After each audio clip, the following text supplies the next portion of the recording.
iniciará o estudo da rotação. Até o presente momento, a gente tem estudado explicitamente ou implicitamente o movimento de translação, que seria o movimento de um objeto, por exemplo, ao longo de uma linha reta ou ao longo de uma curva, mas o interessante no caso da translação é que o centro de massa desse objeto ele tem um movimento relativo a um certo referencial, a algum ponto de referência. E no caso da rotação, como a palavra já diz, é o estudo do movimento giratório de um objeto em torno de um ponto fixo. Então, muito do que a gente aprendeu no estudo da translação vai poder ser aplicado no estudo da rotação. E nesta aula especificamente, a gente começa a estudar a rotação do ponto de vista do estudo do movimento em si, ou seja, da cinemática da rotação. Se vocês lembrarem, o início desse curso começou ali estudando cinemática, ou seja, o estudo do movimento dos objetos, mas implicitamente era o estudo do movimento do ponto de vista da translação. A gente agora vai fazer a mesma coisa que a gente fez no início do curso, mas sob a perspectiva da rotação. Então, a exemplo do que fizemos no início do curso, a gente vai definir aqui um conjunto de variáveis importantes para que a gente trabalhe com a cinemática da rotação.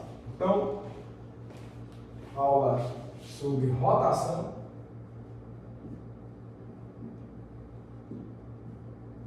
E, inicialmente, o que a gente vai tratar é das variáveis da rotação.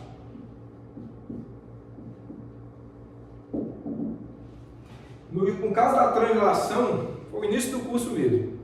A primeira coisa que a gente definiu foi um eixo de referência. A partir desse eixo de referência, a gente definiu uma grandeza chamada posição angular. Depois a gente definiu uma grandeza chamada deslocamento angular. A partir do deslocamento angular, a gente definiu o que era velocidade. E a partir de velocidade, a gente definiu o que era aceleração. O procedimento aqui vai ser análogo, só que com variáveis vinculadas à rotação.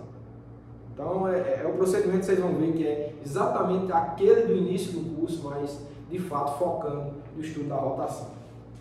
Bom, então, como variáveis da rotação, lá, no caso da translação, a gente definiu um eixo de referência, um ponto de referência, e a partir disso, posição, deslocamento de posição, no caso, deslocamento de um objeto, definiu velocidade. Aqui a gente vai fazer parecido, focando na rotação, mas também iniciando com um sistema de referência.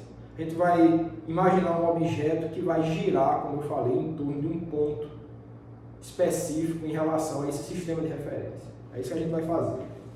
Então vamos desenhar aqui um sistema de referência. Vou botar eixo Y, eixo X e aumentar aqui. E a gente vai supor um objeto qualquer, mas contanto que seja rígido. Vou desenhar um objeto com esse formato aqui. Por exemplo, esse objeto vermelho aí, certo? Uma pintada nele. Certo? Então, esse objeto vermelho aí é o objeto que a gente vai estudar a rotação dele. A única restrição que eu vou impor sobre esse objeto é que ele seja rígido. E o que quer dizer isso? Que todos os constituintes desse objeto eles mantêm uma distância relativa fixa. Ou seja, não pode ser um sistema elástico, que pode ser deformado. Um objeto rígido, como um pedaço de madeira, uma rocha, uma fruta, rígido, nesse sentido que você pode rotacionar sem que as partes desse sistema tenham uma distância relativa variável. Então é rígido nesse sentido. Então está aqui o objeto que a gente vai estudar a rotação dele. Eu vou supor que a origem desse sistema aqui, o ponto 00, vai ser vai passar o nosso eixo de rotação. Então eu vou imaginar um eixo que está entrando aqui no quadro, passando pela origem, pelo ponto, né, x0, y0. Então esse ponto vai conter aqui, né, vai ser um dos pontos do eixo de rotação. Certo? Então o eixo é esse aqui. Seria o eixo Z, tá certo? Entrando aqui no quadro ou saindo, se você quiser. Então o eixo de rotação é esse. Então o objeto ele vai girar em torno desse eixo que passa por esse ponto. Essa é a ideia. Bom, a partir disso, né, a gente pode imaginar uma linha de referência. Tá? Vou botar essa linha aqui, ó.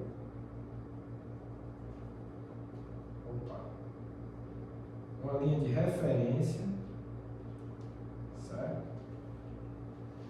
Imaginário, tá certo?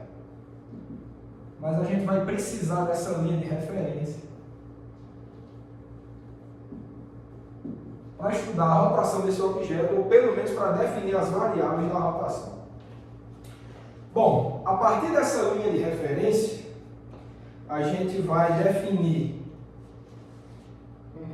por exemplo, um ponto ao longo dessa linha. Não precisa, né, se quiser, não precisa ser um ponto nem contido no objeto, mas vamos imaginar um ponto como esse aqui, certo?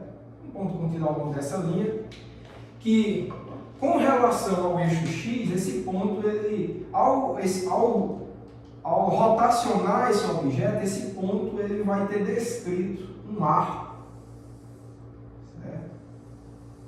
Um arco aqui,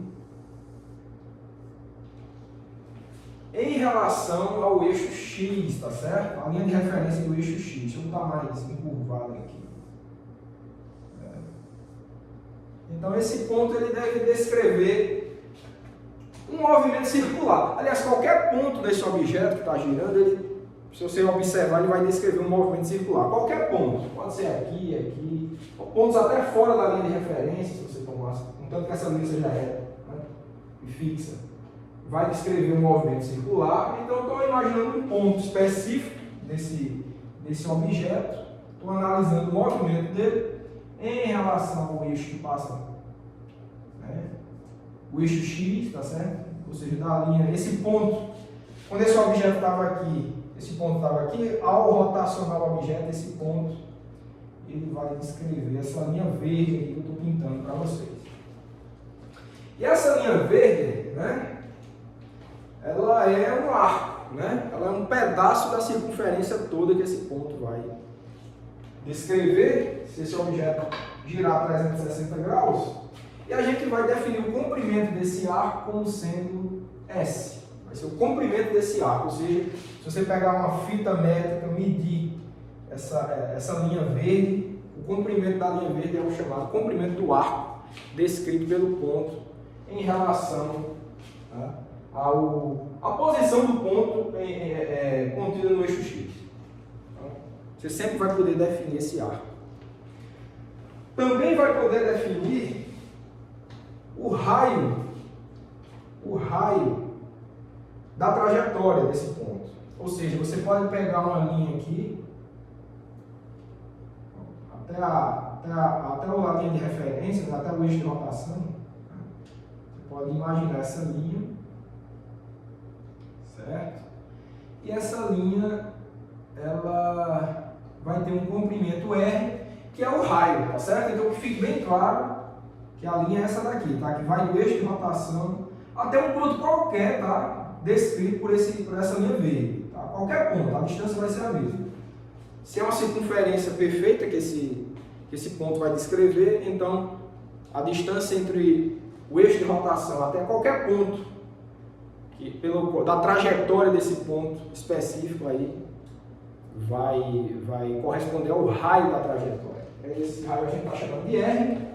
E para fechar dessas variáveis que eu quero chamar a atenção aqui, eu vou pegar esse ângulozinho aqui, ó, esse ângulo entre o eixo X e essa linha, né? E essa linha que vocês estão vendo, aliás, vou pegar em relação à linha de referência, tá? Em relação à linha de referência. Esse ângulo θ aqui, porque eu quero relacionar com esse arco S, tá certo? Então esse ângulo θ que eu vou definir aqui, é o que eu vou definir já como sendo a posição angular, certo? Então, com a configuração da figura,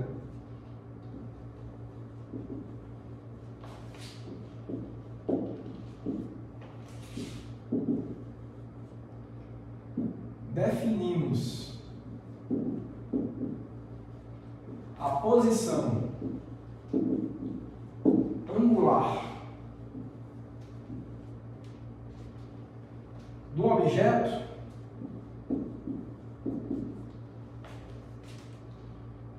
que eu estou chamando aqui de θ como, certo? Isso é θ. Certo? Então, com essa configuração da figura, definimos a posição angular do objeto, θ, a posição angular é θ, eu vou escrever uma equação ali, mas o que tem que ficar claro é o seguinte, óbvio que esse objeto é um objeto extenso, tem vários pontos. Eu estou chamando a atenção para um ponto específico contido ao longo da linha de referência, certo? Assim como no caso da translação, lá a gente tratava com uma partícula, não precisava se preocupar com as dimensões de nada do objeto. Mas até no caso da translação, se você tiver um objeto extenso, você tem que pegar um ponto de referência ali também para estudar a translação do objeto. Como era uma partícula, não precisava se preocupar tanto, né? Mas existe essa preocupação no caso da translação também. Aqui é a mesma coisa, você tem que definir uma linha de referência para esse objeto, que a gente definiu como sendo essa. Pegou um ponto específico ao longo dessa linha aqui, certo? Descreveu o que seria o arco desse ponto, a posição desse ponto do objeto. O arco é S, o raio é a distância desse ponto até o eixo de rotação, e θ foi o ângulo descrito por essa linha de referência em relação ao eixo X.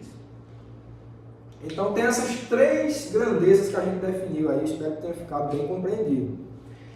E o que eu estou falando para vocês é que, tendo feito essas definições aqui, de acordo com a configuração da figura, a gente define a posição angular do objeto como sendo θ, esse ângulo aqui, entre a linha de referência e o eixo X, que é o eixo de referência. Uma linha de referência que vai estar acompanhando o objeto no giro, e a gente sempre vai estar definindo a posição angular como sendo o ângulo dessa linha de referência em relação ao eixo X. Ok, agora existe uma forma, né? Se a gente lembrar da trigonometria básica, existe uma forma da gente relacionar esse ângulo θ com o comprimento de arco S e o raio R, certo? E essa forma é uma das primeiras equações que a gente viu no estudo de trigonometria, acho que ainda no ensino fundamental, é que o ângulo θ ele é igual ao comprimento de arco S dividido pelo raio R. Essa é a nossa equação número 1 aqui. Certo? E nesse caso específico, então é assim que a gente define um ângulo, tá certo? Assim que a gente define um ângulo. Você tem um arco bem definido, tem um raio bem definido, então a razão entre esse comprimento de arco pelo raio da curvatura aí, da trajetória, é o que a gente define como sendo o ângulo, tá, dessa linha de referência. Mas para isso, é claro que a gente vai ter que definir esse ângulo θ de acordo com uma unidade específica, né? E nesse caso, com essa configuração aqui, se comprimento de arco é uma coisa dada em metros, né? Raio também é dado em metros. Então, o ângulo é uma grandeza, no caso, adimensional, né? Metro por metro cortaria, então não teria dimensão. Mas de acordo com essa equação número 1 aqui, o ângulo θ definido dessa forma, ele é definido em radianos, não seria em graus. Não. Quando você faz essa divisão aqui, você vai encontrar um número, óbvio, sem dimensão, sem unidade física. Mas você descreve esse ângulo θ em termos de radianos. Então, o ângulo de um radiano corresponderia ao caso em que você tem um comprimento de arco, essa linha verde aqui, ela tem um comprimento igualzinho ao raio R, né? Então, seria um ângulo um pouquinho maior. Que eu me lembro aí, 50 e poucos graus corresponde a o ângulo de 1 radiano, seria o comprimento de arco medindo exatamente igual ao raio da circunferência. Então, fica definido posição angular dessa forma. Então, só para deixar claro, isso é importante, com θ dado em radianos.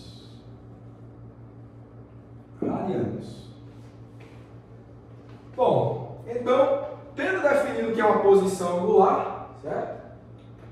Tendo definido que é uma posição angular, isso é importante, tá? A primeira grandeza que a gente está definindo aqui no estudo de rotação, a gente vai definir agora o que é deslocamento angular. Então, com isso, definimos o deslocamento angular comum. Então, deslocamento angular ele vai ser dado por Δθ, é uma variação da posição angular, óbvio. Vai ser igual a um θ2 menos θ1, equação 2, onde, por exemplo, pessoal, se você tem, vamos supor que um objeto rígido é esse aqui, tá certo? Eu vou botar similar ao caso da figura, né? Está fazendo um certo ângulo aqui, mais ou menos igual ao ângulo da linha de referência. O eixo X está aqui, onde meu dedo está apontando, tá certo? Então, se esse objeto ele gira, certo? No sentido aí anti-horário, tá? Então, essa aqui seria a posição angular inicial, que seria o θ1. Depois de um certo tempo, por exemplo, ele pode girar no sentido anti-horário para outra, vai acabar em outra posição angular final.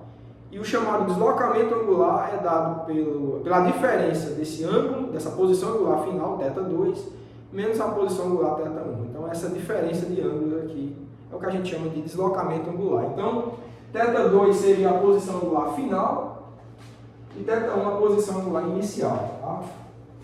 Tudo sempre em relação à linha de referência. Tá? Então, seria θ1, por exemplo, aqui, aí o objeto gira, aí você teria a linha de referência agora aqui, então essa diferença de ângulo seria o deslocamento angular, Δθ. Então, é assim que a gente define, similar a quando a gente definiu o deslocamento, lá na cinemática da translação. A gente definiu que era posição primeiro e depois definiu que era deslocamento. Mesma coisa aqui. Ótimo. Então, o que faremos agora, seguindo aquele mesmo rito do estudo da translação, a gente vai definir agora o que é velocidade angular. Então, velocidade angular.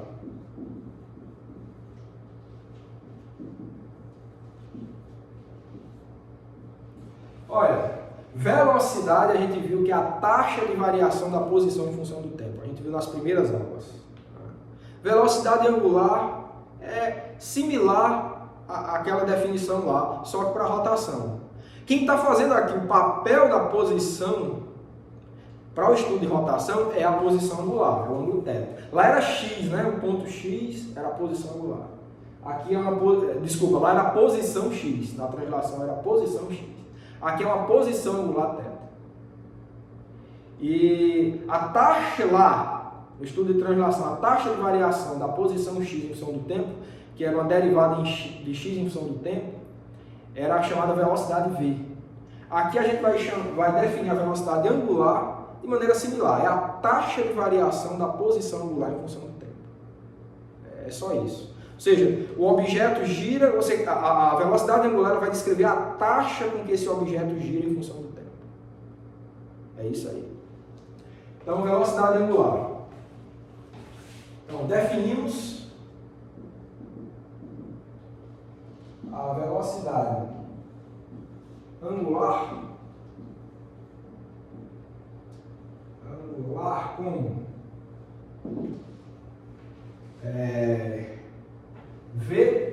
ômega, a gente vai dar outra letra para isso, uma letra grega, ômega igual ao limite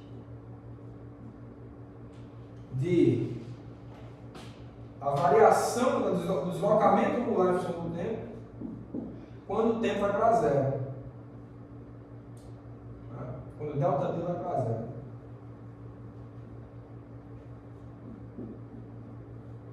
Isso daqui é a chamada derivada de θ em função do tempo, que é a chamada velocidade angular, certo? Isso aqui seria a nossa equação 3.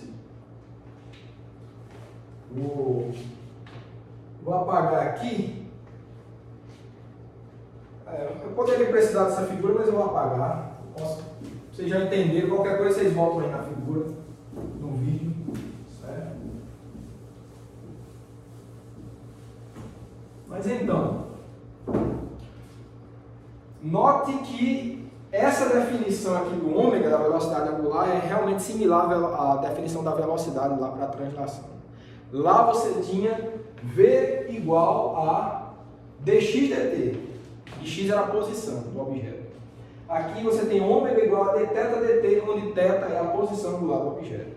Então, realmente, derivada, vocês sabem, é a taxa de variação temporal. Então, é quanto essa velocidade angular ela quantifica como essa posição angular varia em função do tempo. Quanto mais rápido o objeto girar, maior o ômega. Quanto mais lento ele girar, menor o ômega. Então, realmente é uma taxa de variação da posição angular.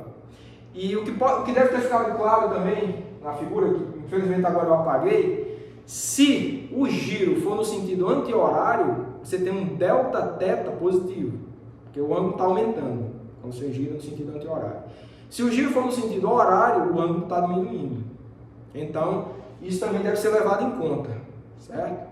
Então, girar no sentido horário é um deslocamento angular negativo e, consequentemente, você vai ter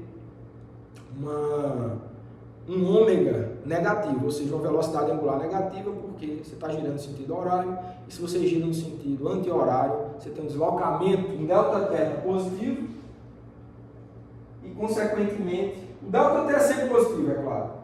Então, você vai ter uma razão entre uma coisa positiva e uma coisa positiva, então você vai ter uma velocidade angular positiva também. Então, o sentido, se horário ou anti-horário, né, o sentido horário ou anti-horário definem o sinal, tanto da velocidade angular quanto do deslocamento angular também.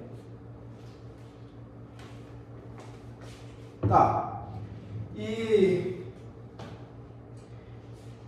o que é que a gente pode dizer? Então, se conhecermos, né?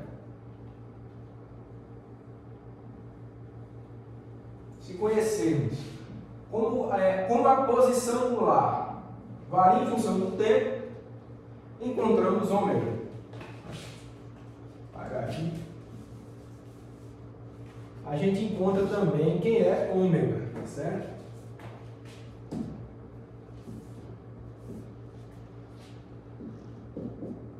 Encontramos ômega. Realmente uma derivada, né? Se você tem a função θ em função descrita em função do tempo, você calcula a derivada, então você vai encontrar quem é ômega. Quem é a função ômega, ou seja, qual é a velocidade angular, também em função do tempo, pode ser que dependa do tempo, pode ser constante. Certo? Tá bom, então seguindo com a mesma lógica, a gente pode definir também o que é uma aceleração angular. Aceleração angular.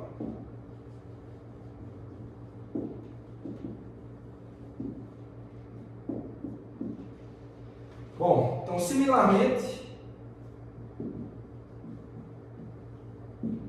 definimos a aceleração angular como uma grandeza que a gente vai chamar de alfa, que é essa aceleração angular, que vai ser igual ao limite. Mesma coisa aqui, né? Vocês vão entender que é similar ao caso da definição da aceleração, lá no estudo da translação, a partir da definição da velocidade. Né? A gente aqui definiu velocidade angular, e a partir dessa definição de velocidade angular, a gente vai definir aceleração angular. Então, alfa vai ser igual ao limite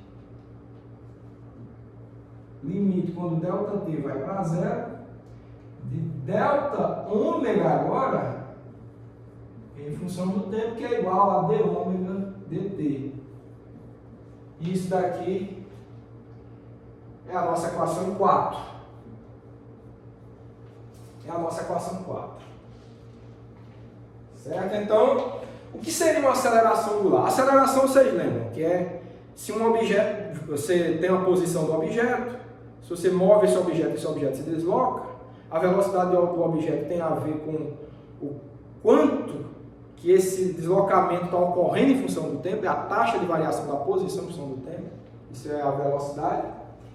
E a partir da definição de velocidade, é possível que essa velocidade também mude em função do tempo. O objeto começa mais lento, depois ele vai mais rápido. Então essa mudança na velocidade é sinal de que há uma aceleração, não nula. Ou seja, a taxa de variação da velocidade em função do tempo é chamada aceleração. E, similarmente, a gente define a aceleração angular como sendo a taxa de variação da velocidade angular ômega em função do tempo. Ou seja, o objeto ele pode começar girando lento e depois começa a girar rápido.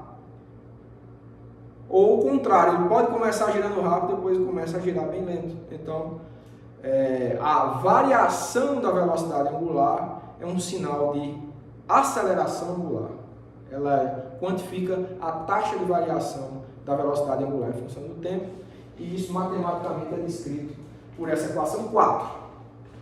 Então, a gente precisa também, para fazer um estudo razoável aí da cinemática da rotação, definir essas três grandezas que foram posição angular, deslocamento angular, consequentemente, velocidade angular e aceleração angular.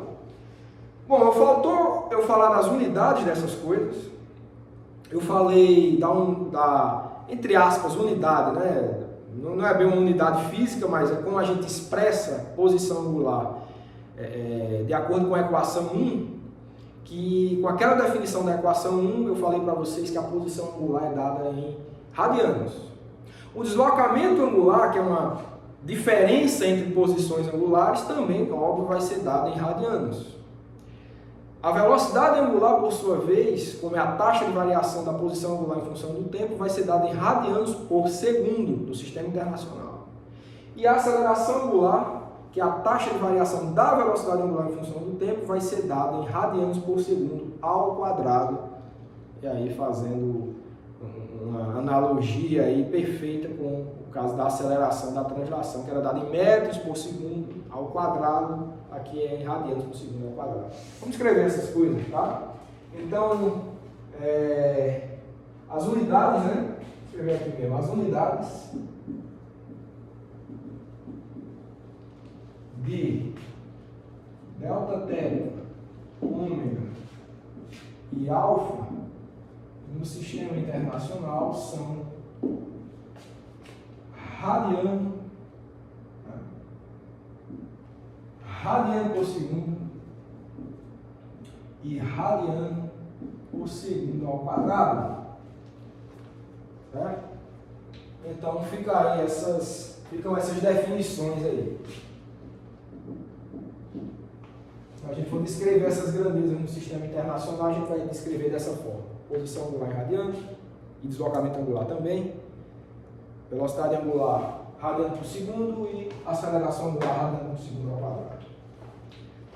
Ok, então,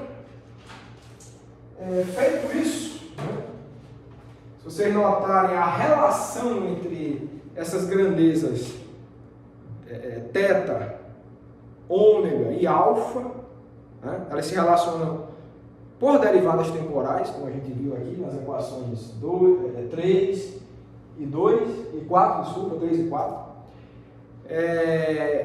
É a mesma relação que existia no caso da translação entre a posição x, velocidade v e aceleração a. Derivando em função do tempo, você encontra uma a partir da outra. Certo? Então, e lá naquele estudo a gente fez deu um enfoque no caso do movimento com aceleração constante, E a gente vai fazer a mesma coisa aqui, a gente vai dar o mesmo enfoque aqui para um caso similar, que é o caso da rotação com aceleração angular alfa constante. A gente vai encontrar um conjunto de equações aqui, descrevendo a movimentação, né, a rotação do objeto de acordo com o movimento com aceleração angular constante. Então é um caso importante de se estudar. Vamos focar nisso agora. Rotação com aceleração angular constante. Rotação com aceleração angular constante.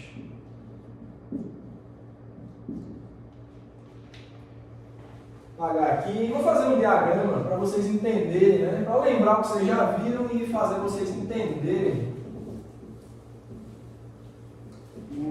as equações que eu vou escrever aqui, né, para a cinemática da rotação com aceleração constante. Então, para esse caso específico aqui, a gente pode fazer a seguinte coisa. Então, para o melhor entendimento,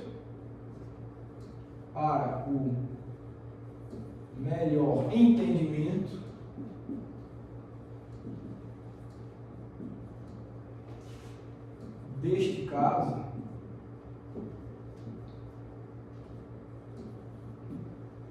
temos o diagrama, o seguinte diagrama.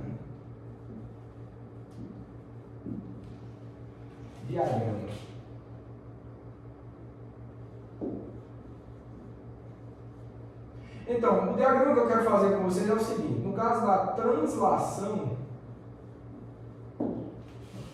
a gente tinha um conjunto de grandezas importantíssimos, né, fundamentais, que eram a posição x do objeto, poderia ser y, z também. Você tinha a posição x, você tinha a partir dela você definia a velocidade v, e a partir da velocidade v você tinha a aceleração a. Você encontrava uma grandeza a partir da outra, derivando em função do tempo. Então, você fazendo uma derivada aqui, ó, certo? Um ddt aqui, você encontrava da posição em função do tempo, você encontrava a velocidade, e mesma coisa você fazia para a velocidade e encontrava a aceleração. Então, por conta dessas relações aqui, você tem que a velocidade é a taxa de variação da posição em função do tempo, e você tem que a aceleração é a taxa de variação da velocidade em função do tempo. Certo? Então, essas aqui são operações de derivação que você aplica nesse e encontra o outro. Certo? É isso que esse diagrama está dizendo para vocês, resumindo boa parte do que a gente viu no estudo de cinemática da translação. Por causa da rotação, a gente tem relações similares aqui, né? Rotação.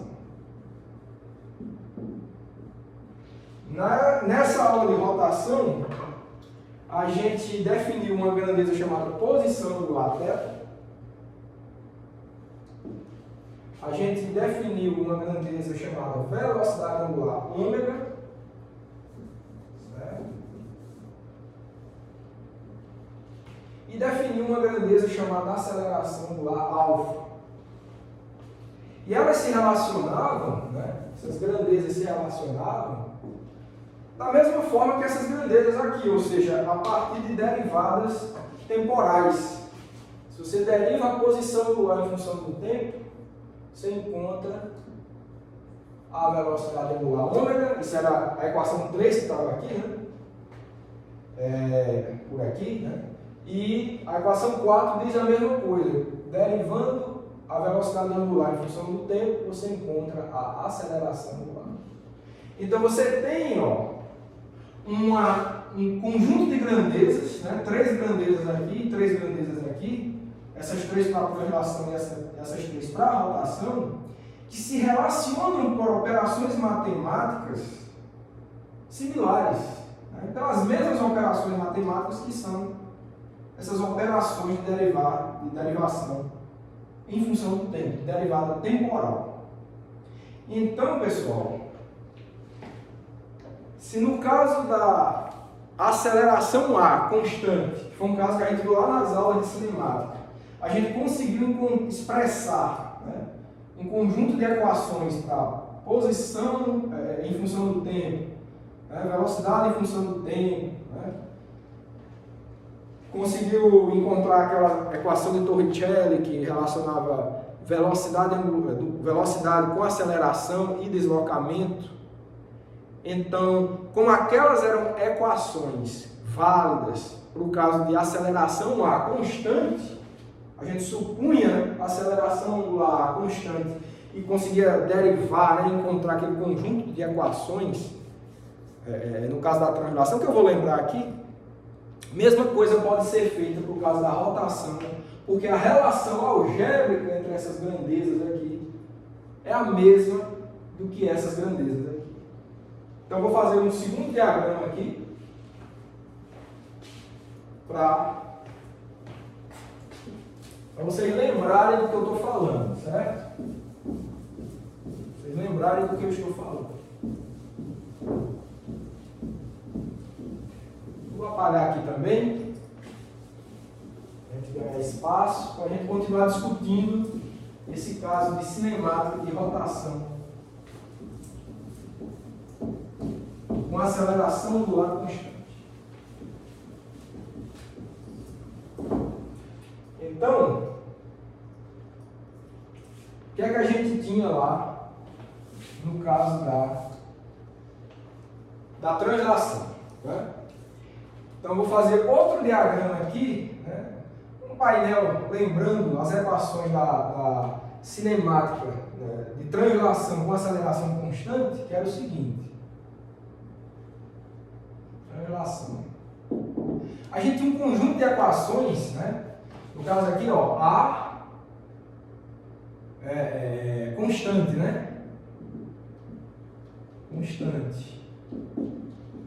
Então, no caso da aceleração A constante, né, devido a essas relações aqui, entre essas grandezas, e você supondo que A é constante, você encontrou que a posição x era igual a x0 mais v0t mais at quadrado sobre 2. Isso foi lá na primeira aula, acredito eu.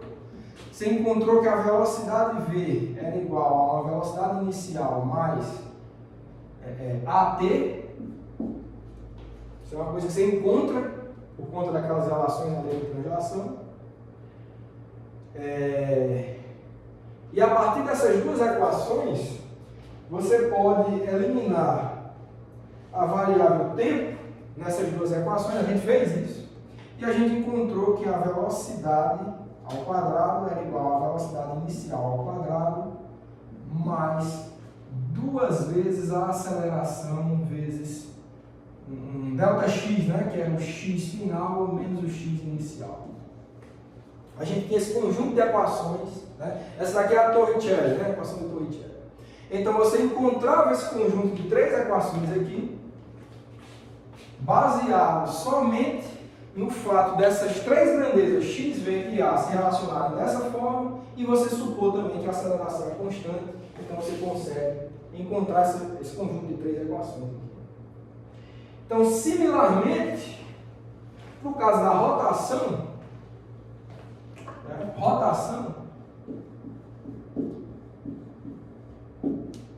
tá bom? No caso que a gente quer estudar, que é alfa constante, ou seja, a aceleração angular constante, então é a mesma coisa. É a mesma relação entre três grandezas, que é essas três aqui, e você está supondo esse alfa constante. Então você tem que ter um conjunto de equações análogas a essas três aqui, só trocando as variáveis correspondentes. Você troca x por θ, você troca v por ômega e troca a por alfa. Essas mesmas equações aqui, essas relações aqui que foram encontradas disso daqui, com a constante, você vai ter também por causa da rotação, envolvendo essas três grandezas, desde que alfa seja constante. Então, com isso, a gente pode claramente escrever o seguinte conjunto de equações. Θ, posição angular, vai ser igual a θ0. É só olhar para cá que você substitui e encontra as outras. mais ômega zero, tá? Ômega zero t mais alfa t ao quadrado sobre 2. Essa é a primeira equação que vem substituir essa com as variáveis para o estudo da rotação. Para essa daqui você vai ter V substituído por ômega. Então, ômega igual a ômega zero mais alfa t.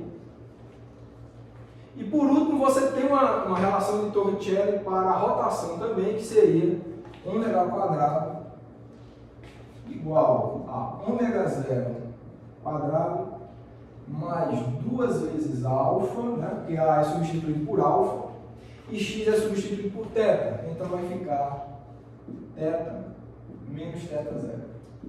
Então é isso.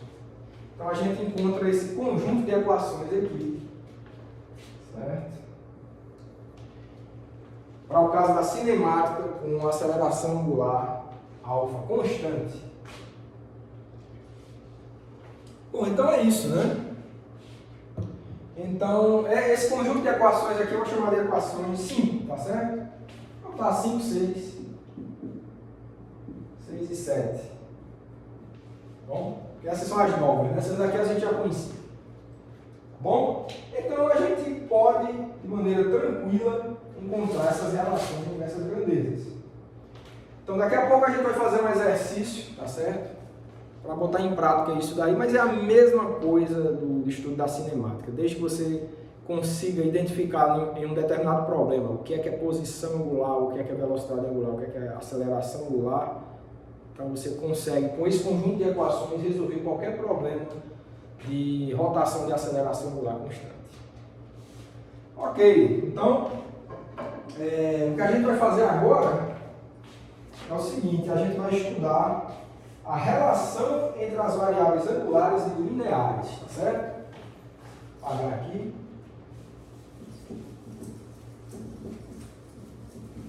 A gente fazer esse estudo.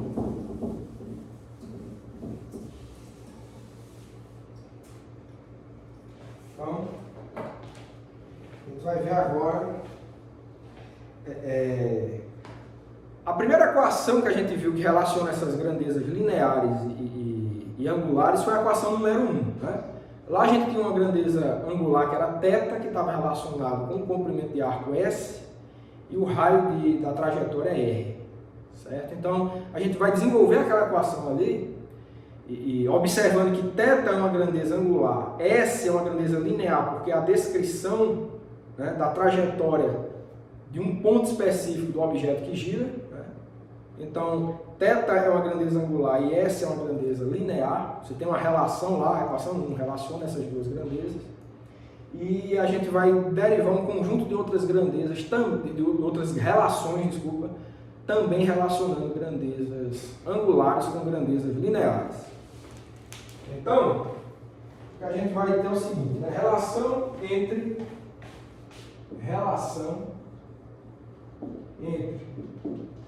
grandezas angulares e lineares.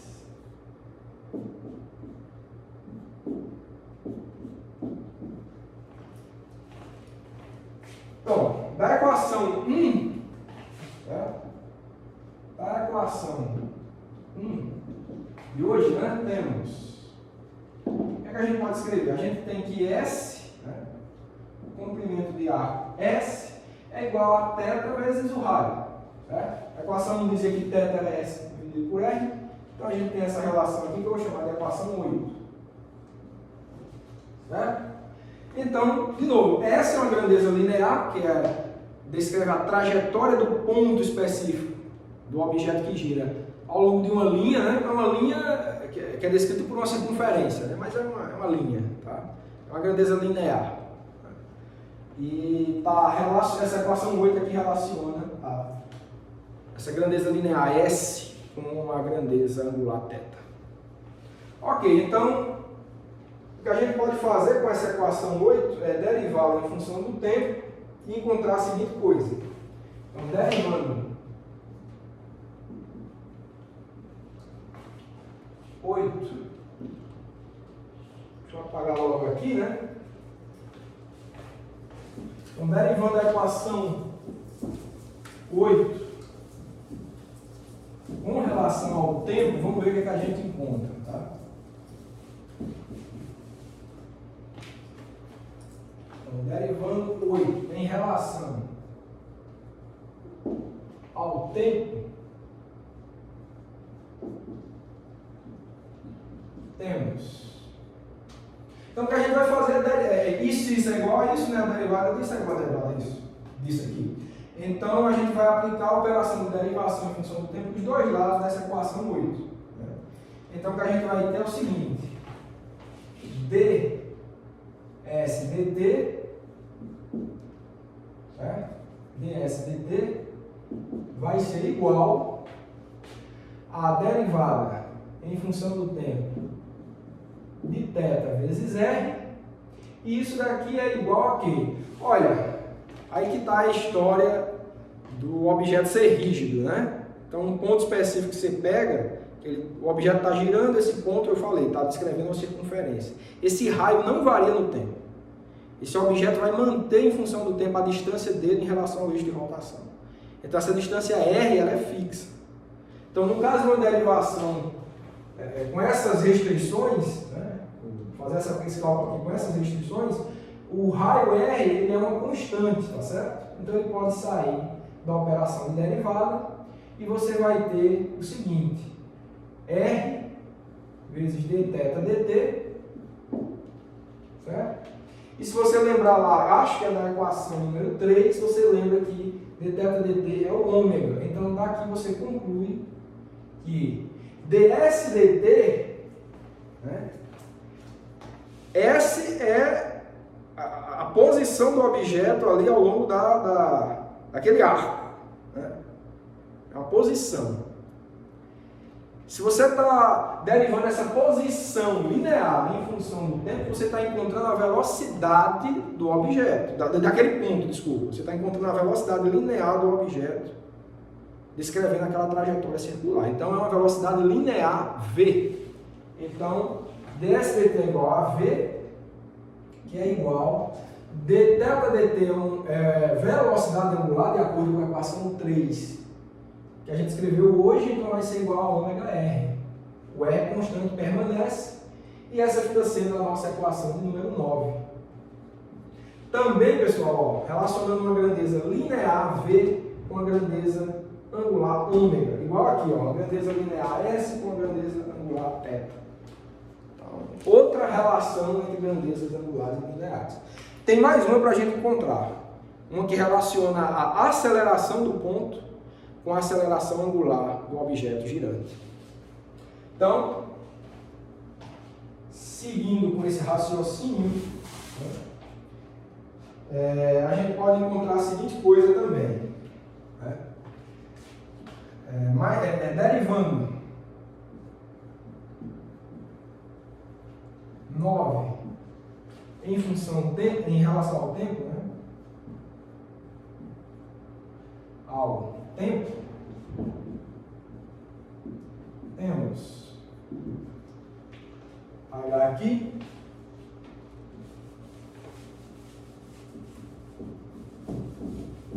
certo?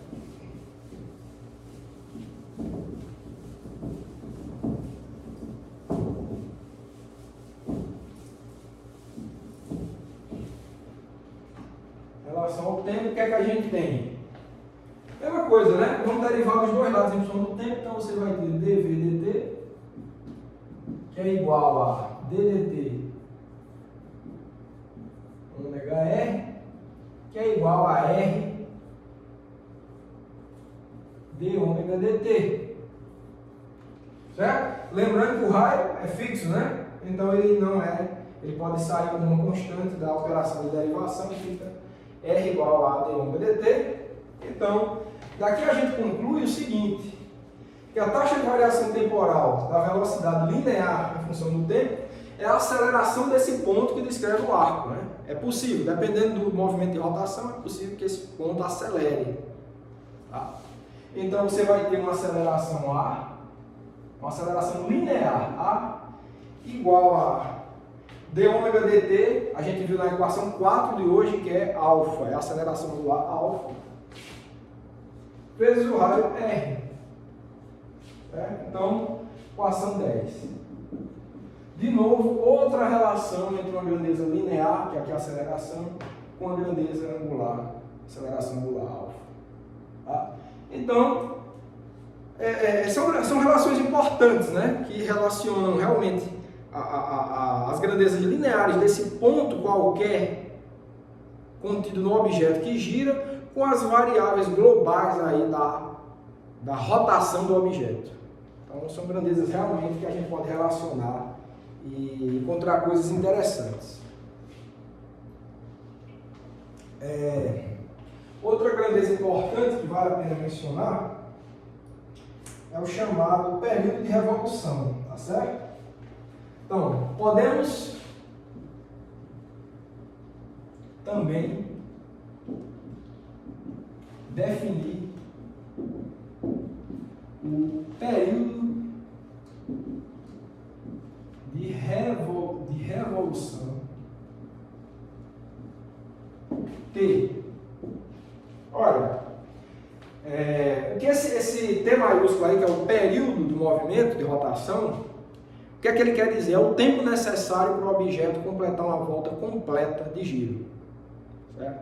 Se você considera aqui a velocidade angular, a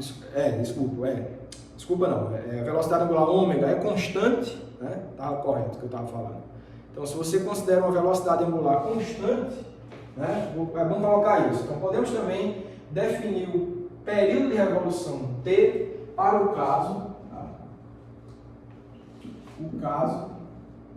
de ômega constante com vamos fazer isso já, mas eu vou explicar para vocês primeiro. Então, se você considera um caso de uma rotação com velocidade angular constante, né, ou seja, a taxa de variação da posição angular em função do tempo é fixa, né, como o ponteiro de um relógio, né, a velocidade angular dele é fixa. Né. Então, qual seria o período de revolução, por exemplo, do ponteiro da hora? É 1 hora, né? Em 1 hora, aquele ponteiro da hora vai dar uma volta completa ali, de rotação. O ponteiro, o da hora não, o da hora demora 12 horas, desculpa. O ponteiro das horas vai demorar 12 horas para ele executar uma volta completa. O ponteiro dos minutos é que ele vai ter um período de revolução de 1 hora, e o ponteiro dos segundos vai ter um período de revolução de 1 minuto. É o tempo necessário para aquele ponteiro dar uma volta. Ou seja, é um objeto rígido que está dando uma volta completa. Então, esse é o período de revolução de um objeto. E todos eles têm velocidade angular constante, né? Se você desconsidera as paradas que ele vai dando, né? Você pode desconsiderar isso, considerar que tem uma velocidade angular constante, esses ponteiros. Então, é isso. O ponteiro das horas tem um período de revolução de 12 horas. O ponteiro dos minutos tem um período de revolução de 1 hora, e o ponteiro dos segundos tem um período de revolução de 1 minuto. Ótimo. Então, tendo compreendido isso, como é que a gente define? Olha, se você tem um objeto que está descrevendo, está girando, né? Por exemplo, esse lápis aqui, né? Ele está girando, tá? A velocidade. Então, ele vai descrever, digamos, uma circunferência como essa aqui, mais ou menos, né? Suponha que ele está, né? Seria maior um pouquinho, mas enfim. Uma revolução. O tamanho dessa circunferência, né? O comprimento, vou chamar de S, né? Essa circunferência é 2π vezes o raio, né? O raio da trajetória. Se você pode imaginar isso, né? Você pode imaginar o comprimento dessa circunferência. Vamos imaginar que você desprenda aqui as pontas, aqui estica, né? Isso daqui seria uma linha, tá?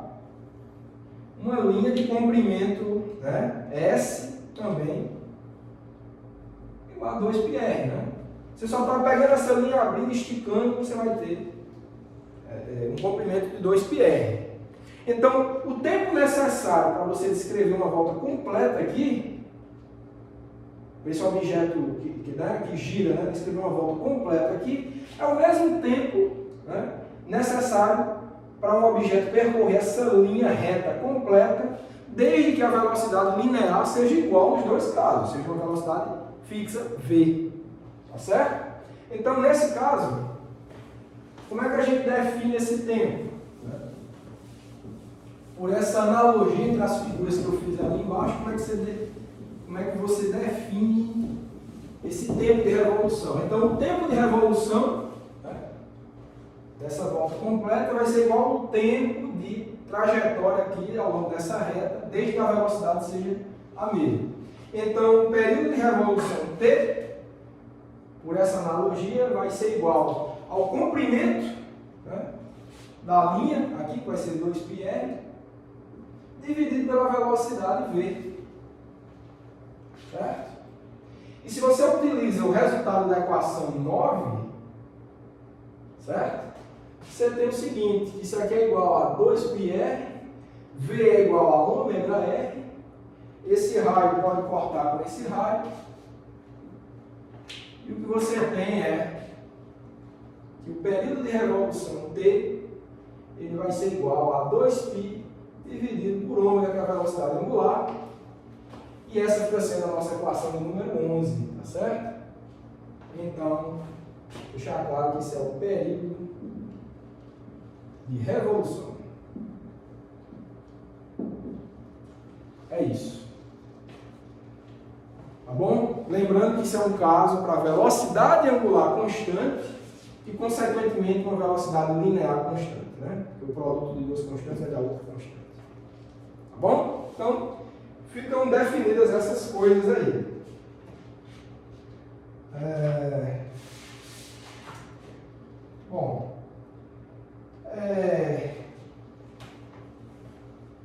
Bom, pessoal, para o conteúdo da aula de hoje eu queria deixar por aqui, mas eu queria fazer um exercício de fixação disso que a gente tem visto hoje. Vamos fazer um exercício para exemplificar tudo isso que a gente tem visto agora, tá bom? Bom, então o exercício que eu quero discutir com vocês, eu vou ler, depois a gente soluciona.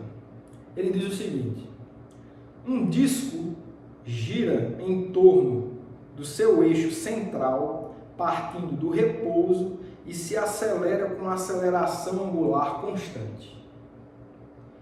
Em um determinado instante, ele está girando a 10 voltas por segundo. 60 voltas depois, a velocidade angular é de 15 voltas por segundo. Calcule letra A aceleração angular, letra B, o tempo necessário para completar as 60 voltas, letra C, o tempo para atingir a velocidade de 10 voltas por segundo e letra D, o número de voltas do repouso até o tempo necessário em que o disco alcança a velocidade angular de 10 voltas por segundo. Então, são 4 perguntas. Bom, se vocês quiserem ver tudo de novo, vocês voltam no vídeo, mas eu vou dar uma discutida em cada ponto, né? Tem um ponto importante nesse exercício que ele diz aqui: um disco gira em torno do seu eixo central, partindo do repouso e se acelera com aceleração angular constante. Então, se é aceleração angular constante, são válidas aquelas 3 equações que a gente escreveu no caso de aceleração angular constante. Eu acredito que sejam as equações, acho que 7, 8 e 9, aquelas que eu escrevi aqui, né? Tem a de Torricelli, angular e tem aquelas outras duas. Enfim, aquelas 3 equações são válidas, você vai poder usar para resolver esse problema, porque é um problema com aceleração angular constante. Bom, e é importante que a gente também escreva quais são os dados do problema, ou seja, deixar separado para quando for precisar você já tem um local ali para encontrar quais são os dados do problema. Então, o problema diz que o disco gira em torno do seu eixo central partindo do repouso. Se ele parte do repouso, a gente pode dizer que a velocidade angular inicial é 0. Certo? 0. Ele fala também que em um determinado instante, no caso depois, né, ele está girando a 10 voltas por segundo. Então ele vai ter um ômega 1, que é diferente desse inicial, que é igual a 10 voltas por segundo. E, bom, volta não é uma unidade do sistema internacional, né? A gente estava tratando como radiano, então é importante que você transforme de voltas para radiano. Uma volta tem 2 pi radiano, certo? 2 pi radiano é uma volta, então 10 voltas vai ser igual a 20 pi radiano por segundo, certo? Então cada volta 2 pi radiano. Então, essas 10 voltas vão ter 20 pi radiano por segundo. Ok. Tem também, ó, ele fala, 60 voltas depois, a sua velocidade angular é de 15, já é um terceiro instante, né? Tem um inicial que a velocidade angular é 0, tem um outro instante que a velocidade é 10 voltas por segundo e tem um outro que é 15 voltas por segundo. Vamos especificar isso também, chamando, né, de esse segundo de ômega 2 igual a 15 voltas por segundo, isso daqui é igual a 30 pi radiano por segundo. Essa que é a terceira velocidade angular que está descrita no problema. E ele também fala que entre esse instante 1 e o instante 2 vai ter um deslocamento angular de 60 voltas, né? Ele fala aqui, em um determinado instante, o disco está girando a 10 voltas por segundo, que é esse instante aqui, instante 1, e 60 voltas depois, a sua velocidade angular é de 15 voltas por segundo, que é o instante 2. Então, você tem um deslocamento angular de 60 voltas. Então, outro dado importante do problema é esse delta θ, que é um deslocamento angular, que é 60 voltas. 60 voltas, que, de novo, uma volta é 2 pi radiano, então 60 voltas vai ser 120 pi radianos. Lembrando que isso daqui, né, esse delta θ, é bom botar, né? Ele é igual a θ2 menos θ1, tá certo? Que é desse instante 2 para o instante 1. A diferença, né, é o deslocamento angular entre o instante 1 e o instante 2. Bom, então esses são os dados do problema. E agora a gente vai focar nas perguntas e tentar responder de acordo com as equações que a gente mostrou aqui para a cinemática de rotação com aceleração constante, alfa constante. Ok, então a letra A pega o seguinte, qual é a aceleração angular? Então essa é uma pergunta boa de responder porque a aceleração em cada uma daquelas equações ali, ela está contida, certo? E a gente poderia até colocar as equações aqui, né? Acho que eu vou reescrever as equações, tá certo? Mas eu acho que não vai ter muito espaço, mas tudo bem, vamos lá. Só lembrando aqui as equações, né? Você vai ter θ igual a θ0 mais ômega 0 t mais alfa t quadrado sobre 2, certo? Você vai ter que ômega é igual a ômega 0 mais AT. Isso a gente mostrou aqui, tá? Vocês podem voltar no vídeo se vocês não estiverem enxergando muito, mas foi tudo mostrado na aula de hoje. E tem a de Torricelli, que é ômega quadrado igual a ômega 0 quadrado mais 2 alfa delta θ, né? Delta θ. Certo? Bom, então essas são as equações aqui que a gente pode utilizar porque é uma rotação com aceleração constante. Então agora vamos à solução do problema. Solução. Letra A. Letra A pede a aceleração angular, pede o alfa, certo? Letra A pede quem é alfa. Bom, com esses dados aqui e com esse conjunto de equações aqui, a gente pode utilizar, por exemplo, a equação de Torricelli, que não envolve tempo. Ele não fala em intervalo de tempo nesse problema. Então, isso é um sinal que a gente pode atacar esse problema utilizando a equação de Torricelli, que não tem tempo explícito nela. Tem velocidade angular, tem aceleração angular e tem deslocamento angular. Essas coisas a gente tem aqui, ó, nesses dados. Certo? Então, como é que a gente vai solucionar essa questão da aceleração angular? A gente pode utilizar a equação de Torricelli. Entre os instantes 1 e 2. Por que entre os instantes 1 e 2? Porque a gente tem o deslocamento angular entre os instantes 1 e 2, que é esse aqui. Entre os instantes 0 e 1 você não tem, mas entre 1 e 2 você tem. Então, dá para a gente resolver essa letra A utilizando a equação de Torricelli entre os instantes 1 e 2. Então, a gente fica com o seguinte.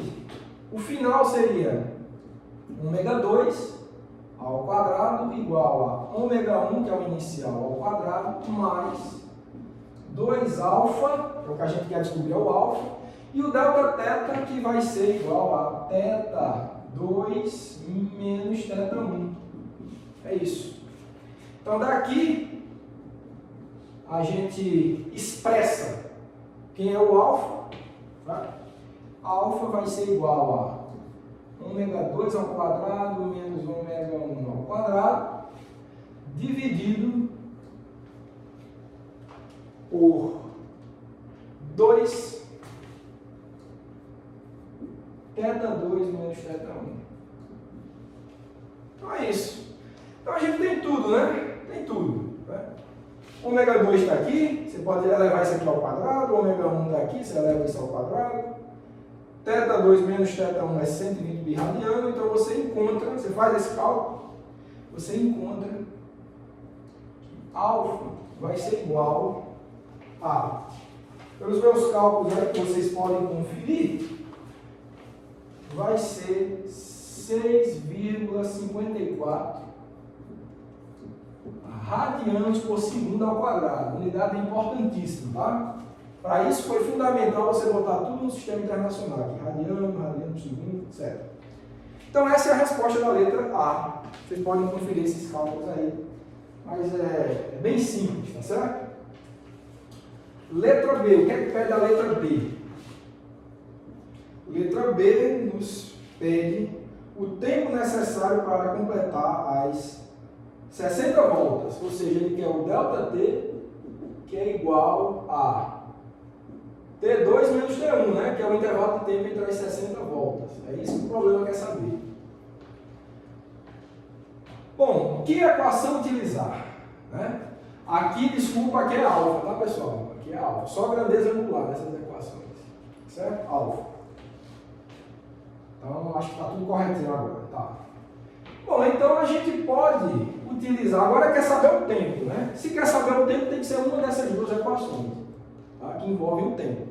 Agora, essa daqui ela é mais simples, né? Essa daqui é menorzinha, então a gente pode resolver aquela equação ali entre os intervalos de tempo T1 e T2, tá bom? Então, nesse caso, como é que fica? A solução vai ficar ômega, utilizando essa equação aqui, vai ficar ômega 2, que é a velocidade angular final, igual à velocidade angular inicial, que é 1, que é o início das 60 voltas, mais alfa t, e t vai ser o tempo necessário para essas 60 voltas. O alfa a gente acabou de encontrar como resultado da letra A. Então a gente vai ter que... eu vou chamar isso de tempo, né? Tá, vou chamar isso só de tempo. Vou botar delta t não, porque aqui está t, tá certo? Então t é a diferença entre T2 e T1. Então você vai ter que... tempo vai ser igual a ômega 2 menos ômega 1 dividido por alfa. Então você encontra, tem tudo, né? Tem ômega 2, tem ômega 1, tem alfa. Agora você encontra que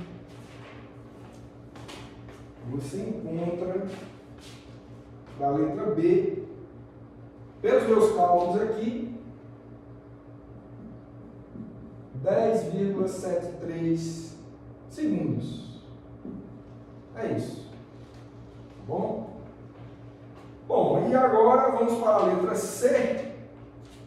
Letra C pede o seguinte: o tempo para atingir a velocidade de 10 voltas por segundo. Agora é diferente, né? Porque esse instante que ele está com 10 voltas por segundo é um instante 1. Um instante 1. Então ele quer saber o tempo entre o início e o final aqui. Entre o tempo do instante 0 e o instante 1. Certo? Então é o mesmo cálculo da letra B, só que envolvendo os instantes 0 e o instante 1. Então letra C, ele quer um T', tá certo? Igual a T1 menos T2, tá? Vou separar aqui. E o procedimento é o mesmo, né? O procedimento é o mesmo, só que o final agora vai ser ω1, o inicial vai ser ω0, o alfa é constante, é αt, agora é um T', né? Porque é um intervalo de tempo entre uns instantes. Opa, desculpa, T0 e T1, desculpa aqui eu errei. Tá? A diferença entre o tempo 1 e o tempo 0. Bom, então isso daqui, mesma coisa, vai dar que T' vai ser igual a ω1 menos ω0 dividido por alfa, que é igual a, pelos meus cálculos aqui, 9,6 segundos. 9,6 segundos. Bom, então a gente encontra esses resultados. Vocês podem conferir esses cálculos, tá? Aí. Mas esse foi o resultado encontrado aqui. Bom, e por último, eu vou apagar aqui, a gente fazer a letra D. Certo? Vamos ver o que pede a letra D. Que é a última letra. A letra D, só voltando, ela pede o número de voltas do repouso até o tempo em que o disco alcança a velocidade angular de 10 voltas por segundo.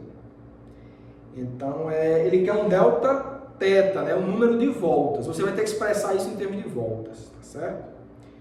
Então, o número de voltas do repouso, que é o instante 0, até o instante que o disco alcança a velocidade 10 voltas por segundo, que é o tempo 1. Então, é o número de voltas de 0 até 1.